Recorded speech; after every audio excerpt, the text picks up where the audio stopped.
तर नमस्कार मित्रांनो, मी चालली होती बी-एड सी-ई-टीचा एक्झाम देण्यासाठी तिरोडा. तर सकाळी सकाळी 5:30 वाजेची बस लागली होती आणि त्याच्यात मला तिकीट मिळाली. त्या एरियामध्ये मी पहिल्यांदाच गेली होती, तर तिकडे मस्त जंगल होतं आणि बसवरच गेले होते, तर तेवढी कोणती भीती नव्हती जनावरांची वगैरे. तिकडे नागजिरा वगैरे आहे ना, म्हणून मी खूप सारे क्लिप्स घेऊन टाकले, कारण तिकडे मस्त वाटत होतं. नंतर मी गेली पेपर द्यायला आणि पेपर देऊन झालं, तर ज्या बसनं गेले त्याच बसनं वापस येण्यासाठी मी आता तिथं बस स्टॉपवर येऊन पोहोचले होते. वाट पाहत होतो. मग तिथं एक झाडावर कावड्यासारखा पक्षी दिसत होता.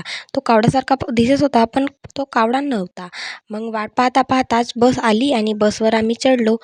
तर तिथं वाघाचे पोस्टर लागले होते. मला असं वाटत होतं की मला वाघ दिसून जावं आता म्हणून, पण नाही दिसला यार. मग आईस्क्रीम खायला गेलो आणि असंच करता करता मग आम्ही गावी पोहोचलो. गावी म्हणजे माझ्या गावी नाही, तर माझ्या मामाच्या गावी मी थांबले होते, तिथं आम्ही पोहोचलो.